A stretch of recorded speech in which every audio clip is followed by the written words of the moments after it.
우리가 신앙생활을 하면 할수록요, 받아야 되는 응답이 있습니다. 신앙생활을 하면 할수록 저와 여러분의 마음이 쉽고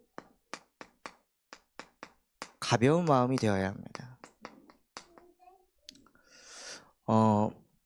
제가 처음에 복음을 받고 청년으로 신앙생활을 하다가 조금 지나서 교사로 헌신을 하게 되고, 또 조금 지나서 부교육자로 활동을 하게 되고, 그리고 이 담당 교역자로 또 지금은 이 담임으로 인도를 받고 있는데요. 그거를 하면 할수록 교회가 점점 더 많이 보일 거 아니에요. 그런데 그 모든 보이는 것들을 가지고 수고하고 무거운 짐을 지고 살라고 하나님이 나에게 보여주시는 것이 아니라, 내게 보여주시는 것들을 맡기는 인생을 살라고 보여주고 계시는구나. 신앙생활을 하면 할수록이라는 뜻은 세월이 계속 지난다는 거잖아요.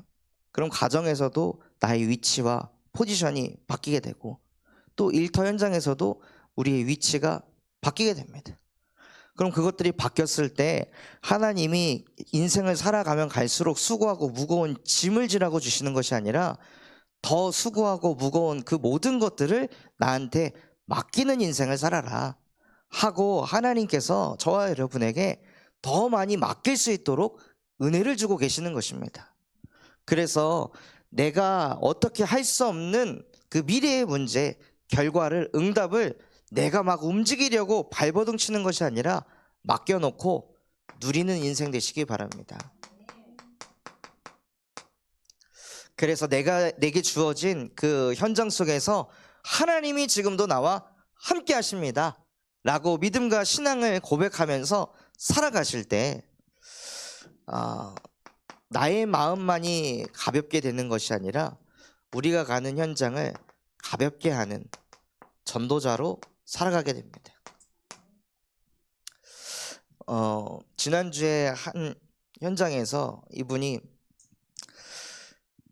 복음을 받으면은 뭔가 사람에게 정죄하는 말을 하면 안 되고 화를 내면 안 된다고 하는데, 나는 진짜 속에서 막 천불이 나는데 이거를 말을 안 하면 그게 복음이 맞는 거냐, 내 안에는 화가 쌓여 있는데 이걸 말을 안 한다고 이게 되는 거냐, 그리고 누가 그냥 콕 찔렀을 뿐인데 뒤집어지는 내 모습, 그거를 나를 쳐다봤을 때 나 자신이 너무 힘이 들고 답답하다고 그런 이제 얘기들을 하시더라고요.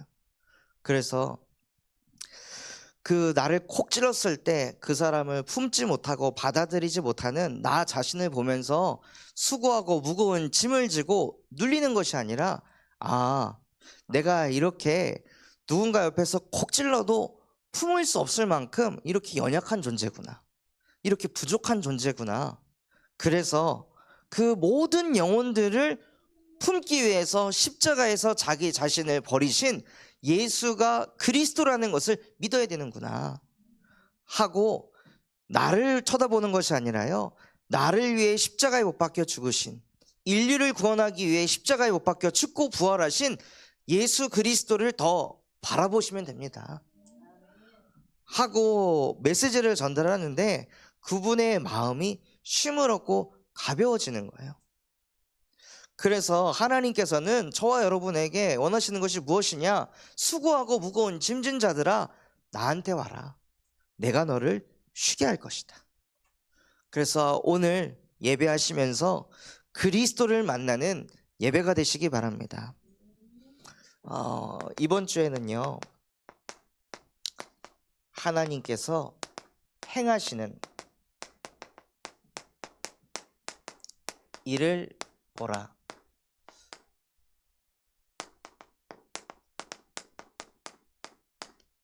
우리에게 말씀을 주셨습니다. 지난주에는 쉽고 가볍다고 말씀을 하셨는데, 이번 전도서 7장을 읽고 묵상하면서, 아니 지난주에는 그렇게 쉽고 가볍다고 하시더니 왜 초상집을 생각하라고 하실까, 왜 웃음보다 슬픔이 낫다고 말씀하실까, 갑자기 왜 또 무겁게 만드실까, 어떻게 설교를 하라고 하시는 걸까 하고 이제 여러 주석들을 이제 찾아봤는데 더 마음이 무거워지더라고요. 그래서 도대체 하나님이 이 말씀을 통해 우리에게 주시고자 하는 메시지가 무엇일까 질문하면서 발견한 것이요. 우리가 초상집을 가는데 누구의 초상집을 가야 하냐면요, 예수의 초상집을 가야 합니다.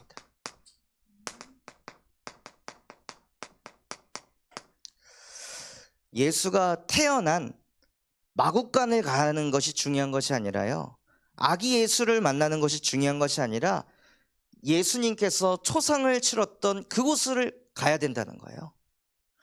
어린 아기 예수를 자꾸 만나려고 하는 것이 아니라 예수께서 도대체 왜 초상을 치르셨는지, 예수님께서 어디서 초상을 치르셨는지 그것을 깨닫는 것이 중요한 것이구나. 그래서 예수님께서 어디서 초상을 치르셨냐? 갈보리산에서 초상을 치르셨습니다. 그래서 저와 여러분이 어디로 가야 하냐면요, 갈보리산으로 올라가야 합니다. 골고다 언덕이 있는 그 갈보리산에서 예수님께서 왜 초상을 치르셨는지, 왜 십자가에 못 박히실 수밖에 없었는지, 왜 예수님이 갈보리산에서 그 고난을 당하셔야만 했었는지, 이 예수의 초상집을 방문하셔서 깨닫는 은혜가 있으시기 바랍니다. 예수님께서 갈보리산으로 올라가신 이유가 무엇이냐면요,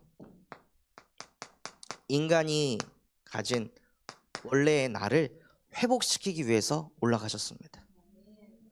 원래 인간은 창세기 1장 27절 하나님의 형상대로 창조돼서 하나님이 언제나 나와 함께 하심이 믿어지고 누려지는 인생이었습니다. 그래서 그 인간이 하나님과 함께 하는데, 하나님과 함께 하는 이유가 무엇이냐? 수고하고 무거운 짐을 안 지려고 함께 하는 것이 아니라, 안 시달리려고 하나님과 함께 하는 것이 아니라, 안 고통받으려고 하나님과 함께 하는 것이 아니라요, 하나님과 함께 하고자 하는 이유가 무엇이었냐면, 마태복음 22장 37절 말씀처럼 너희는 마음을 다하고 뜻을 다하고 힘을 다하여 주 너의 하나님을 사랑해라. 하나님과 함께하는 동기가 무엇이냐? 내가 하나님을 사랑하니까. 내가 하나님을 너무 사랑하기 때문에 그 하나님과 자꾸 교제하고 싶어서 기도하고 싶고, 그 하나님의 뜻을 이루고 싶어서 말씀 받고 싶고, 그 하나님의 마음을 시원하기 위해서 다른 영혼에게 복음을 전하는 전도운동을 하고 싶은 거예요. 원래 인간은 어떤 존재냐? 하나님을 사랑하는 존재였습니다.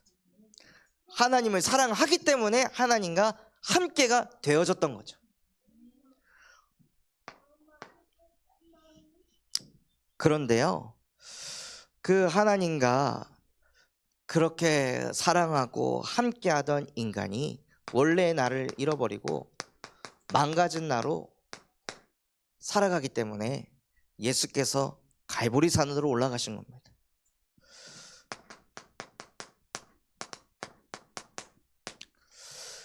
천지를 창조하실 때는 인간이 하나님과 항상 함께하는 존재로 창조되었는데, 아담과 하와의 선악과 사건 이후로 인간이 가진 원죄로 말미암아 모든 인간은 하나님의 말씀에 불순종하는 상태에 빠져버렸습니다.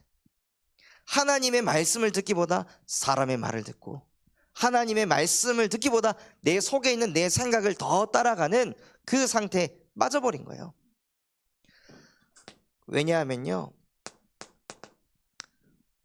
요한복음 5장 42절에 보면 내가 보니 너희 속에 하나님을 사랑하는 마음이 없도다.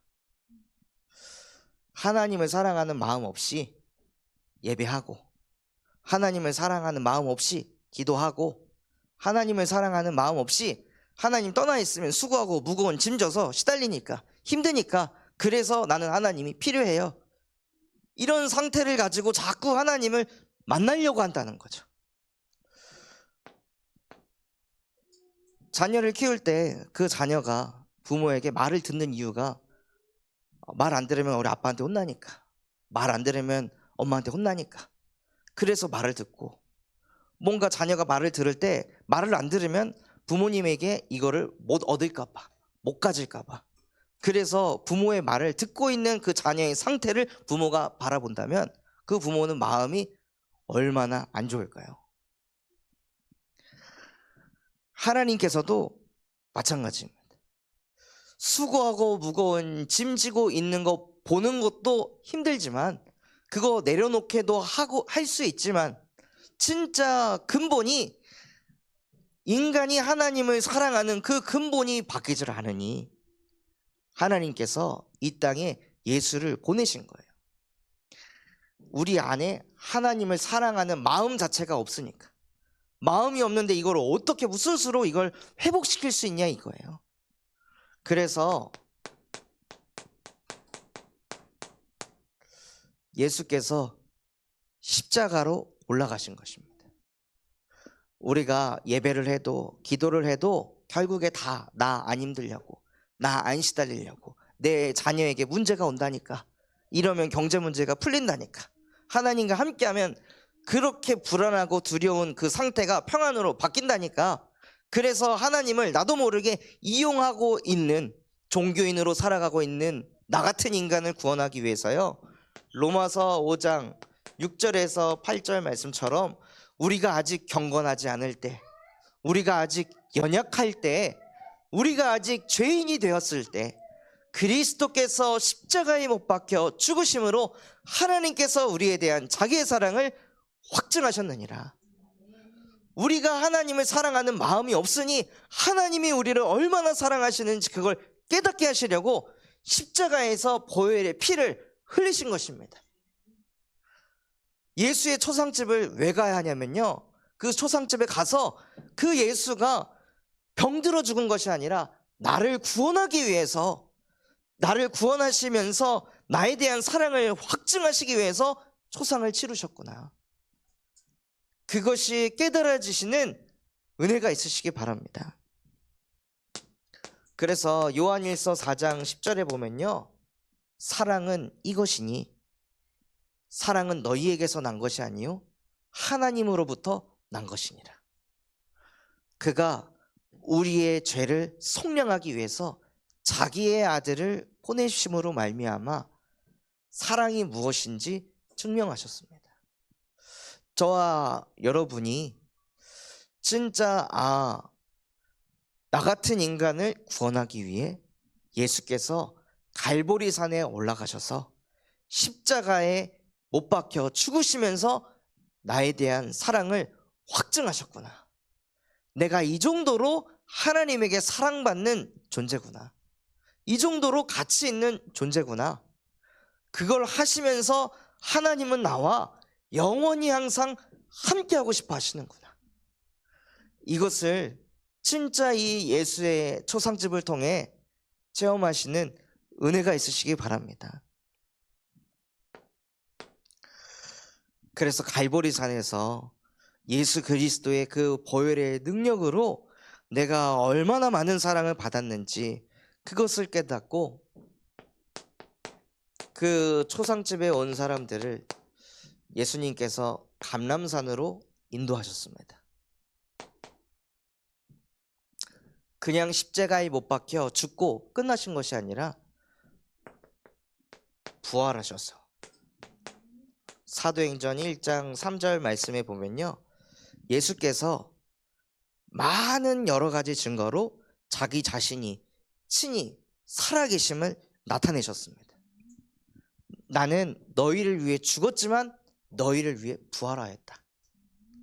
나는 이렇게 부활한 그리스도다. 이것을 이 갈보리산에 왔던 제자들에게 다시 또 말씀하셨습니다. 그래서 고린도전서 15장 3절에서 4절에 그가 성경대로 죽으시고 성경대로 3일 만에 부활하셨습니다. 그래서 우리가 예수를 그리스도라 믿습니다.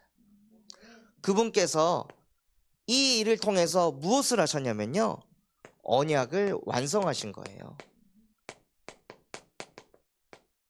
어떠한 언약을 완성하셨냐? 원래 인간은 하나님과 함께하는 영적 존재인데 창세기 3장에 하나님 말씀에 불순종한 그 일로 인해서 하나님을 사랑하는 마음이 완전히 없어져 버린 인간들에게 창세기 3장 15절 여자의 후손이 와서 뱀의 머리를 상하게 할 것이다. 하나님께서 언약을 주시고 이 예수의 초상집을 통해서 실제 이것을 이루신 것을 증명하셨습니다. 그래서 예수님께서 뱀의 머리를 어떻게 박살내셨냐? 뱀이 하는 일은요, 요한복음 10장 10절에 보면 도둑이 오는 것은 도둑질하고 죽이고 멸망시키는 것뿐이라.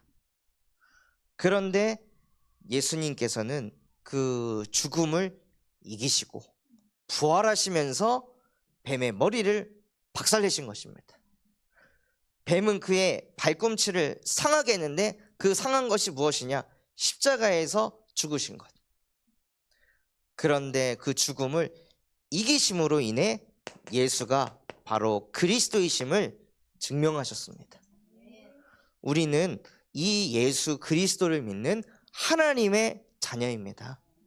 연약한 나, 부족한 나를 믿는 것이 아니라 주변의 사람들 믿으면서 상처받으면서 흔들리는 그 인생이 아니라 예수만이 그리스도이시다.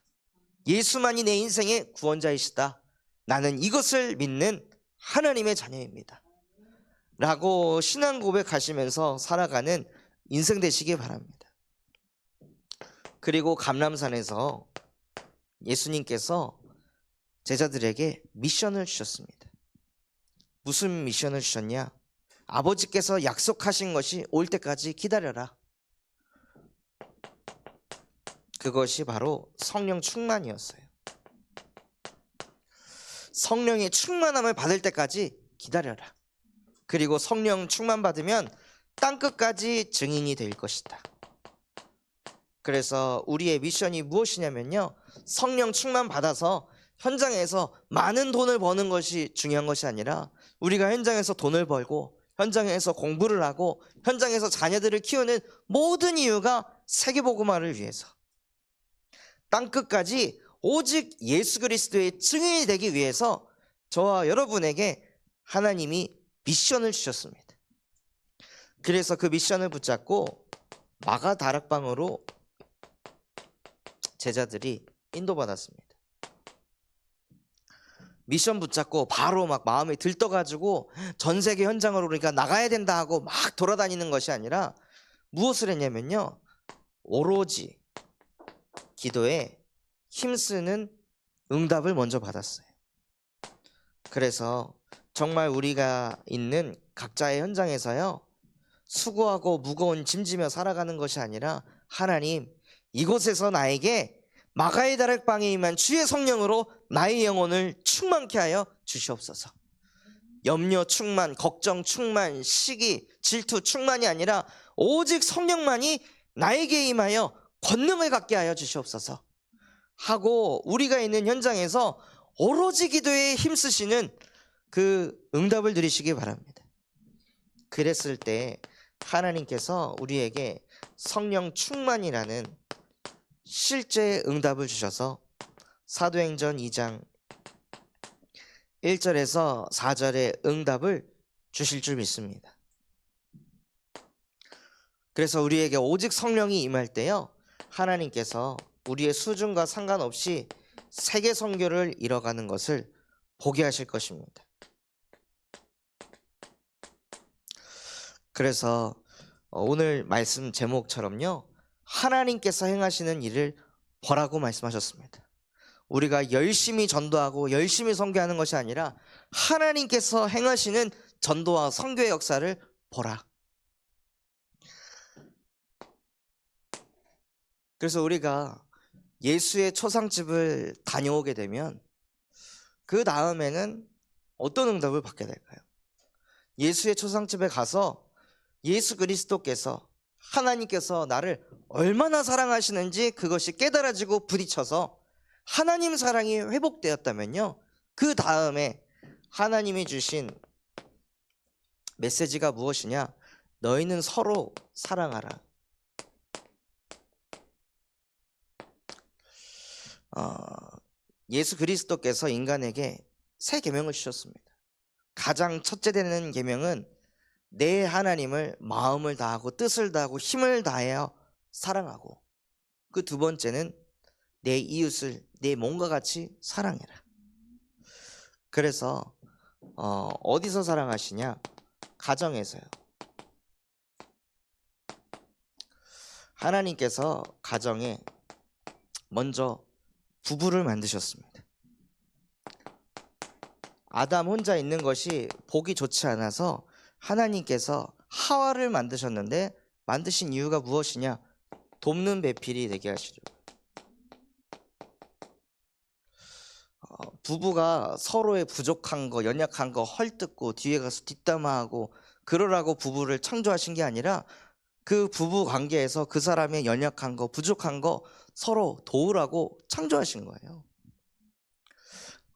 저희 사모는 뭔가 정리를 하면 정리를 엄청 잘해요. 그래서 아주 효율적으로 이렇게 정리를 잘하는데, 그렇게 정리를 잘해놓고 유지는 잘 안 하거든요. 옷을 막 다 정리를 해놓고 정작 옷은 저기 거실에, 또 여기에 저기에, 그럼 그걸 주워다가 제가 이렇게 걸으면서 몇 년을 도대체 내가 이걸 하면 언제 이게 바뀔까, 그 걸면서 계속 속에서 막 판단하는 생각, 정지하는 생각을 막 갖고 있었는데, 올해 들어가지고 아, 이게 다른 거구나. 저한테 정리시키면은 저는 못한다고 하거든요. 또 정리해도 성이 안 차니까 또 그것 때문에 갈등이 오는데, 하나님께서 저 사람은 정리를 잘하는 사람으로 창조시키셨고, 나는 그 정리된 거를 유지를 잘하는 인간으로 창조하셨구나. 그래서 우리가 같이 사는 거구나 하는 것을 발견하니까 이 마음의 그 판단하는 생각들이 무너지는 거예요. 그래서 진짜 가정에서요, 서로 사랑하는데 부부끼리는 서로 돕는 배필로, 또 가정에서 부모에 대해서는 출애굽기 20장 12절에 너는 내 부모를 공경해라 라고 말씀하셨습니다. 가끔씩 저희 어머니하고 통화하면은 어머니가 이런 음식을 먹어라, 이런 비타민을 챙겨 먹어라 하고 막 이런 얘기들을 하세요. 그러면은 저희 교회 그 약 전문가들이 계신데 약에 대해서 저한테 이렇게 진단을 해주시면은 그거에 대해서 막 뭔가 마음이 불편하더라고요. 그런데 요즘에는 그거를 다시 듣고 생각을 했을 때, 그 단어가 중요한 것이 아니라 그것을 전달하는 그 어머니의 마음을 듣는 것이 중요한 거구나. 그런데 그 단어, 내가 원치 않는 단어 했다고 그거 붙잡고 그것 때문에 또 잔소리하네, 이런 생각을 하면서 너무 오랫동안 살았구나, 그런 것들을 또 보게 하시더라고요.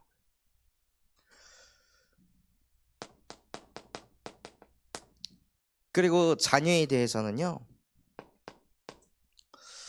골로새서 3장 21절에 너희 부모는 너희 자녀를 노엽게 하지 말아라 라고 말씀하셨습니다.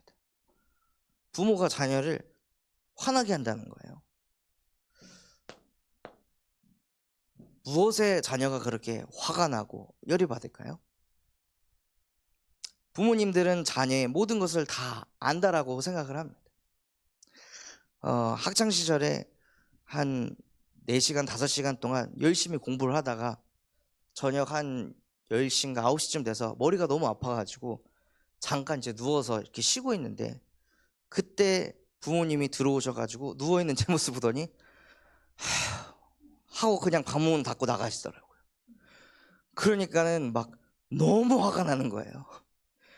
내가 여태까지 뭘 했는지 한 번도 안 보다가 잠깐 와가지고 누워있는 내 모습을 보고 한숨 쉬고 나가니까, 원래는 한 15분 쉬었다가 공부하려고 했는데 그 한숨 소리에 그냥 가서 불 꺼버리고 그냥 자버려야겠다, 하고 그냥 막 나가더라고요.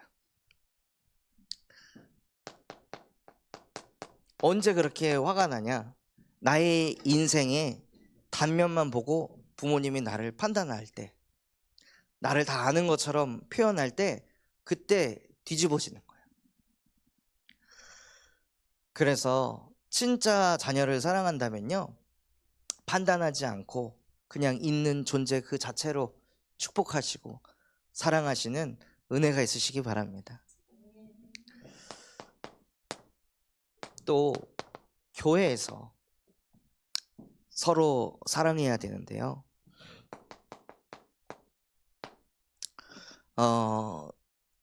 특히 성도 간의 관계에서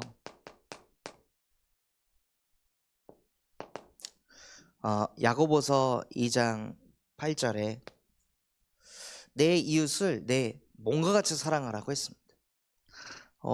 오른쪽 발목을 삐어서 아프게 되면 몸이 그때부터 어떻게 움직이죠? 오른쪽 발목에 힘이 안 들어가게 하려고 모든 몸들이 합력해서 얘를 배려합니다. 얘의 고통의 소리를 듣고 모든 것이 얘에게 맞춰져 가지고 움직여져요. 성도가 아프다고 이야기하고 힘들다고 이야기하고 시험에 들었다고 이야기할 때 그때 그것을 가지고 끝내 뭘 그런 거 가지고 붙잡고 물고 늘어지고 있어 하고 입을 닫아버리는 것이 중요한 것이 아니라요, 그 성도가 아프다고 할 때 힘들다고 할 때 들어주는 거예요. 우리 몸이 오른쪽 발목을 삐었을 때 얘가 지금 삐어서 아픈데 다른 몸들이 뭐 그거 아프다고 그래, 참아, 견뎌, 이러면은 그 오른쪽 발의 상태가 더 안 좋아지잖아요. 성도 또한도 마찬가지인 거예요. 뭔가 힘들 때, 연약할 때, 쓰러졌을 때 세겹줄이 되어서 그 사람 곁에서 들어주는 거예요. 그리고 교회에서 헌신과 헌금을 할 때는요, 누가 이렇게 하니까, 누가 저렇게 하니까, 이따 광고 시간에 광고를 드릴 건데, 다음 주 수요일 금요일 날 교회 김장을 하기로 했습니다. 근데 그 김장을 할 때에도 남들이 가니까 나도 가야지, 남들이 다 헌신하는데 나 혼자 안 가면 내가 뭐가 되겠어? 그런 마음으로 헌신하거나 헌금하지 않으셨으면 좋겠습니다. 정말로 성경에 있는 그대로요,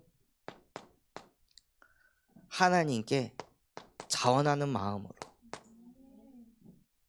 하나님이 내게 은혜 주시는 대로 헌신하시고 헌금하시는 그 은혜를 누리시기 바랍니다. 누가 이래서 누가 저래서 그거 맞추려고 하지 마시고 정말로 하나님께서 우리 마음에 자원하는 마음을 주시는 대로 인도받으시기 바랍니다. 그리고 목회자를 위해서는요, 다른 것이 아니라 정말로 골로새서 4장 3절, 우리를 위해서 기도할 것은 전도의 문을 열어주시옵소서 하고 기도하라 되어 있습니다.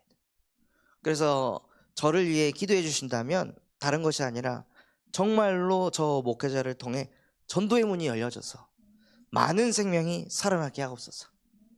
목회자의 관심은 어디에 있어야 되냐면요, 영혼 구원에 있어야 합니다. 그래야 이 현장에서, 이 강단에서 생명을 살리는 복음이 지속적으로 선포될 수 있습니다.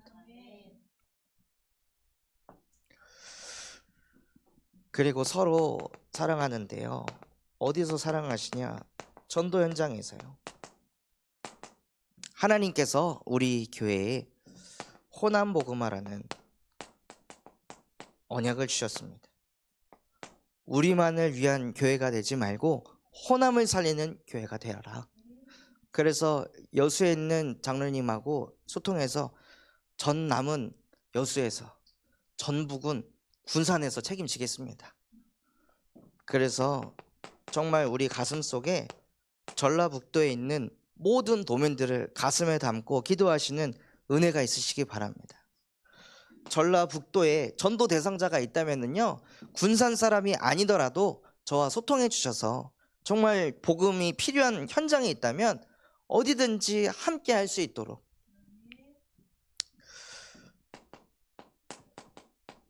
그리고 호남 복음화를 넘어 세계 복음화의 응답을 우리에게 주신다고 약속하셨습니다. 우리 문선혜 권사님 현장에 가서 사역을 하는데 남편 집사님께서 군산에 오셨으니 군산을 좀 공부를 해보셔라. 군산을 먼저 이해하면 사역하는 데 도움이 많이 될 것이다. 해서 이제 책을 사서 읽어보고 있는데요. 이 군산이 1899년에 군산 항이 열리면서 그때부터 세계화가 이미 되어졌었더라고요. 그래서 그때부터 미국 선교사분들이 엄청 많이 들어와서 지금 군산에 교회가 이렇게 많게 된 것이고, 또 그 군산항을 통해 일본 사람들이 들어와 가지고 군산에서 이 전라북도에서 나는 쌀들을 다 실어 가지고 오사카로 갖다 나르는, 그래서 이 군산에 일본인들이 만들어 놓은 건물들, 또 군산에서 전주까지 이어지는 그 도로도 일본 사람들이 다 깔아놓고, 또 그 항이 열리니 중국인들이 들어와 가지고 그 면 뽑는 기술을 가지고 면을 뽑고, 거기다가 서해에서 얻은 해산물, 또 군산에서 얻은 고춧가루를 가지고 짬뽕을 만들어서 지금도 이렇게 짬뽕이 계속 흐름이 있는. 그래서 진짜 군산이 이 미국과 일본과 중국이 담겨있는 도시구나. 이미 100년도 넘게 전에 세계화가 되었던 도시구나. 그래서 군산이 서울, 인천 다음으로 시라는 그 도시가 된 곳이더라고요. 그렇게 잘난 곳에 우리 군산 참소망교회가 세워져 있는 것입니다. 그래서 이 미국 사람들이 들어와 현재 미 공군 부대가 군산에 있고, 그래서 기도해 주시기 바랍니다. 정말로 미군 부대 현장에 우리 노 지사님이 들어갈 수 있도록 문을 열어주셔서, 이곳에 있는 미군 기지는요, 미국 사람들이 와서 1년, 2년 있다가 다시 또 다른 나라로 갑니다. 그럼 와 있는 저 다민족들에게 복음을 증거하면 이 사람들의 존재 자체가 237 나라로 뻗어가는 거예요.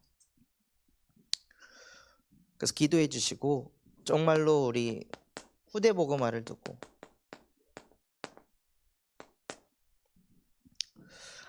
진짜 후대를 살리려면요, 우리 교회 안에 청년 전도 운동이 일어나야 합니다.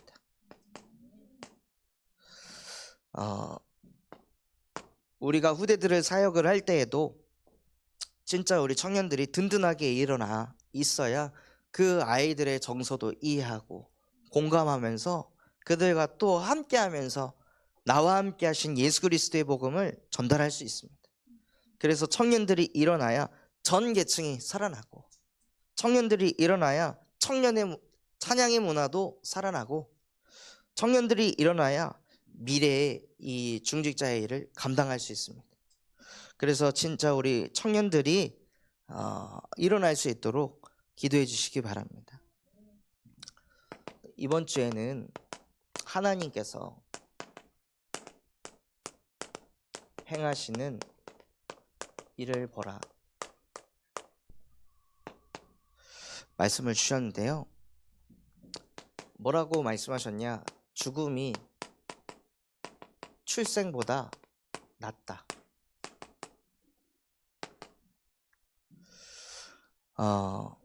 초상집이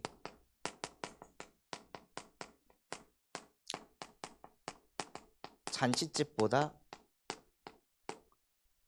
낫다고 말씀하셨습니다.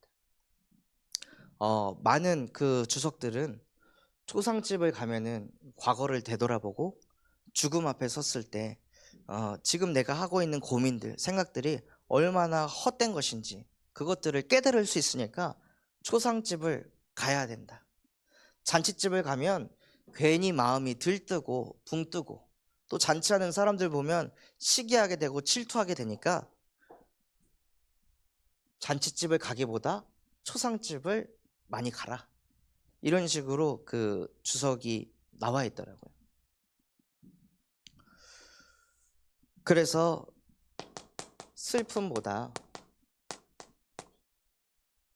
슬픔이 웃음보다 낫다. 그래서 지혜자는 초상집을 생각하는데요, 우리의 초상집은 뭐가 되어야 되느냐? 십자가가 되어야 합니다. 그리고 우매자는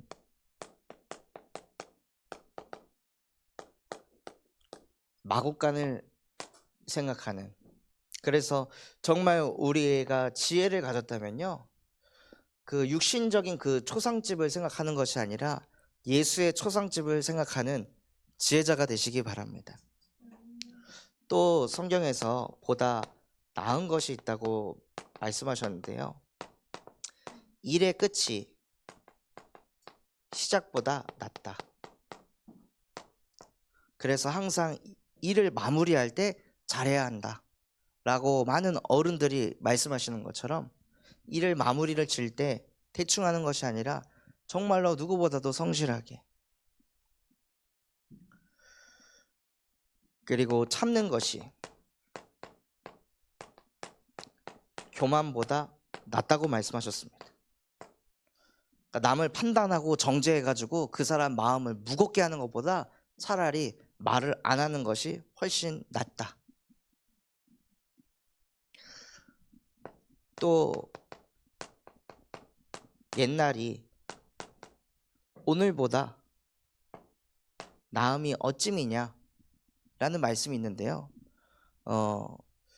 도대체 옛날보다 지금 더 좋아진 게 뭐가 있냐 이러면서 따지는 것은 정말 지혜가 없는 일이라고 말씀하고 계십니다. 그래서 과거하고 현재하고 비교를 하면서 살지 말아라. 그러면서 오늘 하나님의 일에 대해 말씀을 해주셨는데요, 하나님께서 행하시는 일을 보아라. 그가 곧게 한 것을 누가 펼 수가 있겠냐. 즉 무슨 뜻일까요? 하나님이 하시는 하나님의 일은 막을 수 없는 일이라는 것입니다. 아무리 누가 인본주의를 쓰고 난리를 치고 소리를 지르고 화를 내도 하나님이 하시는 일은 인간이 막을 수 없다. 그래서 막을 수 없는 일을 가지고 우리가 바꾸려고 애쓰고 용쓰지 않고 이것이 하나님의 일이구나 하고 깨닫는 은혜가 있으시길 바랍니다. 또 하나님의 일은 사람을 형통하게도 하고 사람을 공고하게도 한다고 말씀하셨어요. 그래서 형통한 것만 하나님의 일이 아니고 어려움이 왔을 때도 그 또한도 하나님의 일이다. 그래서 이 두 가지를 서로 항상 생각하면서 균형을 이루면서 삶을 살아가야 한다. 왜 이렇게 하셨냐면요, 인간에게 미래를 알지 못하게 하시려고. 미래를 다 알아버리면 기도할 일도 없고 말씀 들으려고 하지도 않고 다 자기 소견대로 행할 거잖아요. 그래서 하나님께서는 형통함과 공고함 두 가지를 겸비하여 사람에게 주신다고 말씀하셨습니다.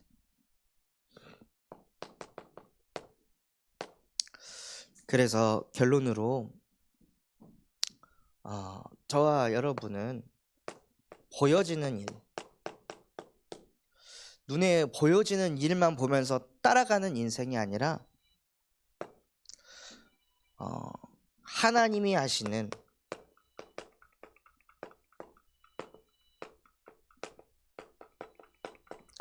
일을 보시는 인생이 되시길 바랍니다.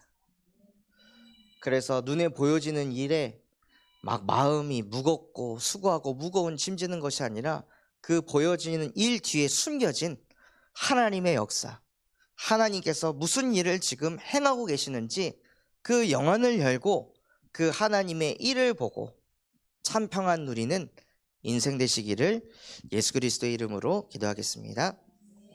받은 말씀 붙잡고 합심해서 기도하겠습니다. 하나님 아버지 감사합니다. 오늘 우리에게 말씀 주신 것처럼 정말 이번 한 주간 하나님께서 행하시는 일을 보는 인생이 되게 하여 주시옵소서. 날마다 예수의 초상집을 하나님 실제 들으게 하여 주시옵시고, 그 초상집에서 예수님이 왜 초상을 당하셨는지, 갈보리산에서 그리스도의 사랑을 체험하게 하여 주시옵시고, 감람산으로 마가다락방으로 인도받게 하여 주시옵소서. 그래서 하나님에 대한 사랑을 풍성히 누리게 하여 주사 정말로 서로 사랑하는 은혜가 가정에서, 교회에서, 전도 현장에서 누려질 수 있도록 은혜를 베풀어 주시옵소서. 그래서 정말 이번 한 주간 하나님께서 행하시는 일을 보게 하여 주시옵시고, 보다 나은 것이 무엇인지 생각하게 하시고, 하나님이 하시는 일은 막을 수 없고 형통함과 공고함을 두 가지를 겸비하며 주신다는 것을 실제 깨닫고 누리는 인생이 되게 하옵소서.